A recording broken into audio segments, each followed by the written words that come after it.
This is the Tuesday edition of Barnstable Today for October 28th. Welcome aboard. I'm Mark Mumford. The licensing authority hands down more one-day suspensions for businesses busted in a summertime underage drinking sting.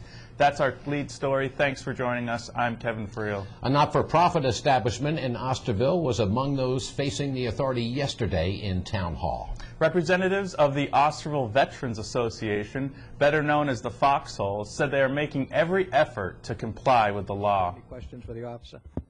No. Okay, would you like to make a statement? Yes. With me is Robert Souza, our past president for 25 years plus, Rennie Dansro, our treasurer. Just we're a nonprofit organization. And you are? Cornelius Andres, Yes, the license Yeah. holder. We have scholarships for local students. We support athletics. We have a hall for community use. Everyone was aware of the sting. It was in the paper.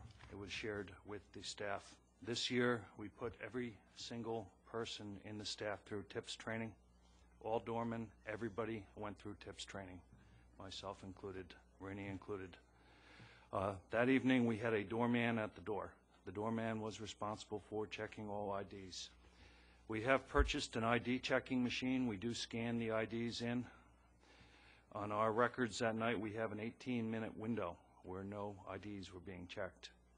There should have been a line that night. We should have been busy around 11 o'clock. I can't tell you what happened. We found out about it too late to really investigate it well. The doorman is no longer working for us. We're committed to running the best operation we can, and I have nothing further I can say. Yesterday was the third round of show cause hearings stemming from the underage beer purchasing sting operation. Cynthia Cole, who heads up the Highness Business Improvement District, made a plea to the licensing authority for leniency. Cynthia? May I? Certainly. I wanted to, if I could, this is the third of these meetings that I've attended, and now I'm thinking I should have said this in the beginning, but it's been quite interesting to sit through this process. And it's been difficult for everyone because obviously the police have done their job and done it well.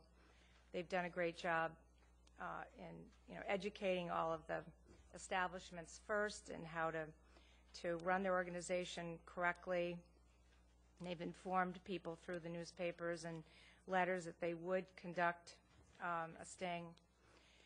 On the other hand, every establishment who's come in here, with the exception of one the last meeting, has graciously apologized and accepted the responsibility, and we're clearly upset with what happened.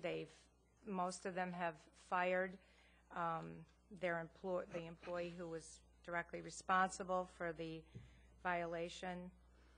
And I quite frankly feel, and thinking about this over and over again, that the sanctions that you've put on them is, to me, very severe.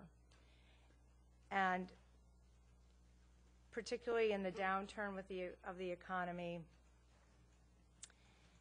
this has a lot of meaning. And it's not to say that what they did was not absolutely wrong and a mistake, but I think you've heard over and over and over again that they understand that they are absolutely on notice.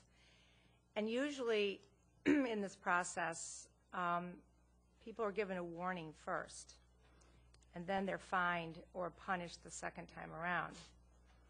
And so I would respectfully ask that you may consider this, reconsider these sanctions.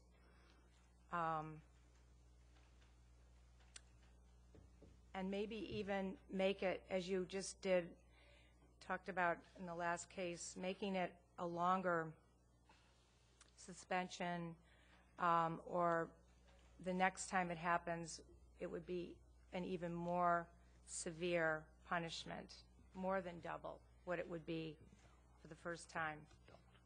But to give these people, I think, a second chance would be more than fair. Thank you.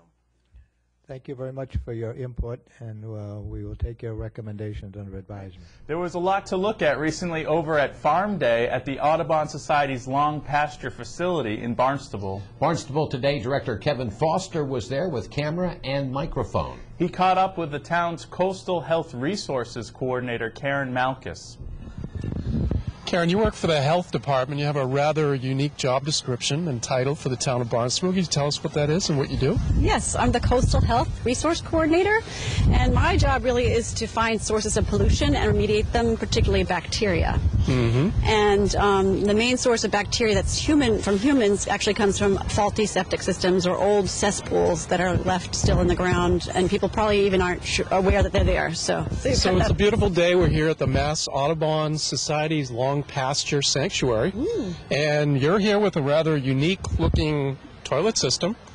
Could you tell our viewers exactly what this is all about? Yes, this was designed by Dale Sod. It's a great way of showing kids and even adults how your toilet and the septic tank and all the system works together. It gets kids excited about it, and then they bring home the news to their parents, or while I'm standing here, I get to talk to people about their septic systems to raise a little awareness. Well, that's great. And I notice over here you've got flyers and brochures and to educate the public? Absolutely. Everyone sort of has a different knowledge base, and so I try to tap into where they need information or, support what they know and encourage them to, first of all, pump when necessary or have their system inspected, but also just to, again, raise awareness. And particularly for this system, it helps understand how nitrogen is never really treated even by a well-functioning septic tank. Well, I see. And you're pretty high-tech. I see you got a laptop here that actually does a little flushing sound for the public? Yes, thanks to Jody Montoya, who runs the education program here at Long Pasture. We have our high-tech flushing sound. Would you like to hear it? Oh, yeah, let's hear this. I don't know. Would you like to get flushed? I think I could fit through the toilet part here, but I don't think I'm going to fit through the rest of the septic system. But I appreciate your offer. You might clog me up. Yeah. Then I'll need a plumber. Anything else you'd like to tell us about? Well, I just want people to think about how we're impacting our environment and how everything we do really is, especially on the Cape where we have a sole source aquifer, impacts on the environment. And maybe things are out of sight, out of mind, and down your toilet you don't think about what's going there, but everything that goes there pretty much ends up in the groundwater or in your yard, in the water, or somewhere. So I just sort of want people to think about that. Particularly, let's not flush down prescription drugs or any toxic chemicals or anything that obviously you wouldn't want to drink or swim in. And I think it's kind of ironic that you have it set up here and it's actually running right out here over to Sandy Neck, which is behind us. Yes, that was intentional because people don't always connect the two, that what goes into our water really ends up downstream or downriver, down pond. It ends up at the lowest point, which is usually a bay, estuary, or harbor. Well, the weather looked pretty inviting over at Farm Day. However, we're facing some blustery conditions for a while. Tonight, mostly cloudy with a pretty good chance of some showers in the mix, and windy with lows right around 40. Then tomorrow, a partly sunny start, then the clouds moving back in tomorrow afternoon, and quite windy once again, blowing out of the west at 20 to 30 with some gusts up to 45 and highs lingering in the upper 40s. As far as meetings are concerned, the Conservation Commission gets things started at 6:30 in the Town Hall hearing room. Then at 7, Waterways gets underway over in the MEA conference room off Finney's Lane. Tomorrow, the Massachusetts Estuary Program is holding a public session on the Lewis Bay Report at 4:30 in the hearing room. The ZBA has an affordable accessory apartment program session set for 6 o'clock in the Selectmen's conference room. Thanks for joining us today. I'm Kevin Friel. We'll meet you right back here tomorrow. I'm Mark Mumford.